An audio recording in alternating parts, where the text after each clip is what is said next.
ये मुल्ला के लिए अलग से पर्सनल लॉ बोर्ड, क्या पाकिस्तान में हिंदुओं के लिए अलग से कोई बोर्ड है क्या? अन्य किसी देश में हिंदुओं के लिए कोई अलग से बोर्ड है क्या? संविधान है देश के अंदर, संविधान सबके लिए है और एक संविधान है। अब ये एक तरफ बाबा साहब की फोटो लेके घूमता है ओवैसी एंड कंपनी और बात करता है जय भीम के नारे इनके लोग लगा रहे हैं। ये कैसे जय भीम को मानने वाले हैं? ये अलग से अगर इस देश में कोई कानून अलग से चला रहे हैं तो मैं मानता हूं वो बाबा साहब अंबेडकर का अपमान है, और ये अपमान करेंगे तो हम ऐसे किसी लॉ बोर्ड को नहीं मानते। और हम बार बार कह रहे हैं, हम जिस दिन ताकत में आएंगे इस तरह के लॉ बोर्ड को बक्से में रखवा देंगे।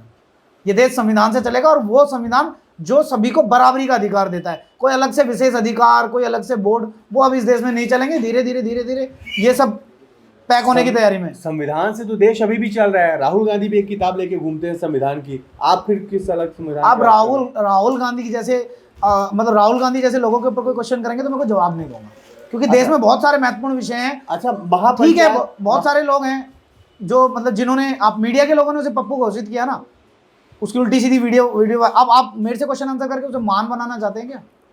अच्छा, महापंचायत जो आप लोग बुलाने जा रहे हैं 30 तारीख को, उसमें आपने पोस्टरों में लिखा है कि वक्फ बोर्ड देश का सबसे बड़ा भूमाफिया है। मेरे साथ कश्मीरी गेट पे चलो आप, बहुत सारे ऐसे लोग हैं जो पीढ़ी दर पीढ़ी उन दुकानों से कमाते खाते आए हैं, वक्फ का स्टिकर चिपकाया, उनकी दुकान का उठा के सामान बाहर फेंक दिया। ये भूमाफिया है या नहीं है? आप चलो हिसार में मेरे साथ, लोगों के घर खाली करा लिए गए। आप चलो मेरे साथ पंजाब में, आप मेरे साथ चलो साउथ इंडिया में, लोगों के खेत खाली करा लिए, मंदिर की जमीन के ऊपर ये कब्जा कर रहे हैं। ये भूमाफिया नहीं है तो और क्या है? और 1923 में ये कानून बना, ये कानून सिर्फ इसलिए बना कि मुसलमान जब प्रॉपर्टी का लेन देन कर रहे हैं उसकी जानकारी अंग्रेजों को नहीं है, वो अंग्रेजों की नॉलेज में, उनकी जानकारी में ये बात रहे, इसलिए कानून बना। अब 1933 में तुम संशोधन कर रहे हो, 1954 में संशोधन कर रहे हो, 1955 में संशोधन कर रहे हो, और तुमने अब्दुल का ओवैसी बना दिया। 2013 में आपने कर दिया कि जिसकी चाहे जमीन छीन रहा है। अब जिसकी चाहे जमीन छीनेगा तो रद्द होगा। और अल्लाह को किसी मुंशी की आवश्यकता नहीं है। ओवैसी और मदनी जैसे लोग अल्लाह के मुंशी नहीं है कि अल्लाह को जाके बताएंगे इतनी ज़मीन है, इतनी ज़मीन की हम देखभाल कर रहे हैं, इससे ये रेवेन्यू जनरेट हो रहा है, इसका हम भय दिखा रहे हैं। हम ताकत में आएंगे, इस तरह के काले कानून को रद्द करेंगे।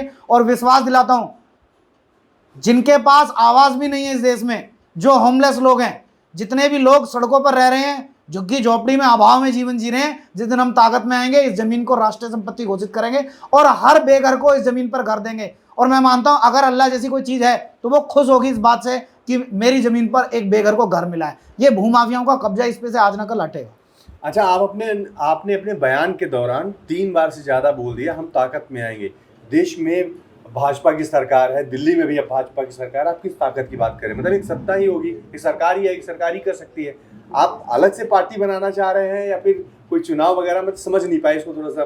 देखो, पार्टी है, बहुत सारी पार्टियां ये दावा भी करती हैं हम हिंदूवादी पार्टी हैं, लेकिन बहुत सारे निर्णय ऐसे होते हैं जो दृढ़ निश्चय करके लिए जाते हैं, जो देश की जनता, देश की आवाम के हित में लिए जाते हैं। आप ये चाहते हैं कि मुल्ला के अल्लाह के पास जमीन रहे और वही उसी समाज का एक गरीब रिक्शा चलाता रहे, सड़कों पर सड़क घेर कर रहे, होमलेस, एक बेघर की जिंदगी बिताए और अल्लाह के पास जमीन रहे। मैं नहीं मानता ऐसा कोई देवता, ऐसा कोई भगवान खुश होगा कि मेरे भक्त, मेरे अनुयायी सड़कों पर धक्के खाते रहे और मेरे नाम पर अरबों खरबों रुपए की जमीन, लाखों हेक्टेयर जमीन मेरे नाम पर रहे।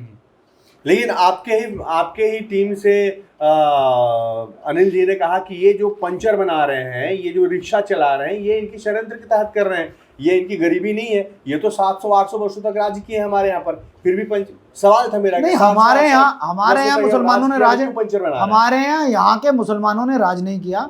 मुट्ठी भर लोग गधे पर बैठकर आए थे इस देश को लूटने के लिए, यहाँ के लोगों ने उनका साथ दिया। यहाँ इन्होंने चोरी की, अत्याचार किया, अनाचार किया, बलात्कार किया, लूट की, संसाधनों की लूट की और अपने धर्म को तलवार के बल पर फैलाया। एक भी व्यक्ति ऐसा नहीं है इस देश में जिसने कुरान को पढ़ा हो और उसने इस्लाम को अपना लिया हो। उस लूट के बाद अंग्रेजों ने दूसरी लूट की। कोई व्यक्ति इस देश में नहीं है जिसने बाइबल को पढ़ा हो और ईसाइयत को अपना लिया हो। तो हमारे लिए तो दोनों लुटेरे थे, इस्लाम के आक्रांता भी लुटेरे थे, अंग्रेज ईसाइयत के भी लुटेरे थे। तो हमें तो दोनों से मुक्ति, हमारी असली नकली का तो वो सर्टिफिकेट देंगे। जो भारतीय संस्कृति को मानता है, मेरी नज़र में वो भारतीय है, आज ना कल उसे वापस आना ही पड़ेगा। थोड़ी सी व्यवस्था है, व्यवस्था हम देंगे, वो वापस आ जाएगा, उसका हमें विश्वास है। लेकिन हमारी नज़र में कोई कहता है हम बाबर को हीरो मानते हैं, लॉर्ड क्लाइव को, लॉर्ड कैनिंग को, रॉबर्ट क्लाइव को हम हीरो मानते हैं, तो मेरी नज़र में वो आक्रांता है और आक्रांता का क्या ट्रीटमेंट होना चाहिए ये संविधान में स्पष्ट है।